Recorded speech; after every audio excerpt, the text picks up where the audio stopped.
Serikali inahimiza popote hapa nchini inapoanzisha miradi ya maendeleo, wenyeji wa eneo husika wapewe kipaumbele. Je, kwa mkoa wa Singida katika mradi wa jengo la taaluma ya taasisi ya uhasibu imewafikia kiasi gani? Pia nanufaika na wahusika wakuu hapa, wasimamizi wa hapa, kwa sababu hususani kwenye swala la malipo, sisi tunafanya malipo yetu kwa wiki. Kwa hiyo kwenye masuala ya malipo, wao ndio huwa wasimamizi wakuu wa kuhakikisha na sisi mamalishe tunapata haki zetu za kama ilivyo kawaida.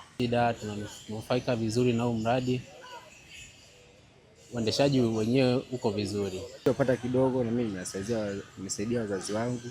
Kwa kweli hakuna malalamiko mabaya hapo kwenye kampuni. Kwa sasa inanisaidia parefu. Maana kwa kipindi cha nyuma nilipokuwa nyumbani, labda nikitoka mtaani naweza nikaingiza tu 20,000 kwa siku. Lakini sasa hivi kwa wiki naweza nikaingiza kuanzia 300,000 mpaka 500,000. Unanisaidia kwa sababu nina malengo mengi ya kufanya, kwa hiyo hiki kiasi ninachokipata kwa sasa hivi kinaweza kukaninua kwa baadaye.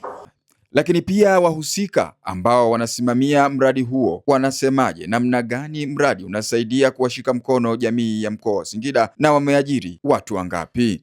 Hapa ni kweli wanufaika wakuu ni mafundi loko na vijana ambao wanafanya kazi zingine. Katika kuwatambua sisi huwa tunahitaji utambulisho, sababu mtu mwenyewe ambaye anaweza akatambua ni mwenyekiti wa serikali za mitaa.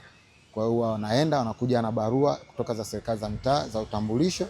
Sisi tunaridhika kwa sababu na mwenyekiti pia ni mtu ambaye tunafanya naye kazi kwa karibu sana na anakuja mara kwa mara kuangalia maendeleo ya mradi.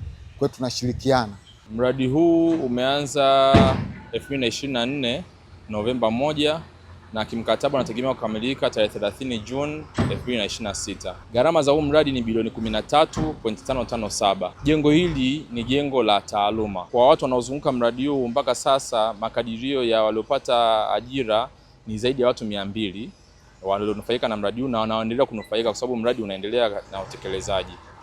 Kwa kuwa mchanganyiko wa watu ni mwingi katika eneo husika la mradi, je, wamehakikishaje elimu inatolewa kwa ajili ya kuwakinga na magonjwa mbalimbali? Huduma tunazowapatia jamii, kwanza kabisa tuna elimu ya upimaji ukimwi, elimu ya kujikinga na magonjwa ambao tunatoa sana sana kwa wafanyakazi pamoja na wanafunzi. Lengo la kutoa elimu hii ni kujikinga na afya zao ili wasieneze magonjwa.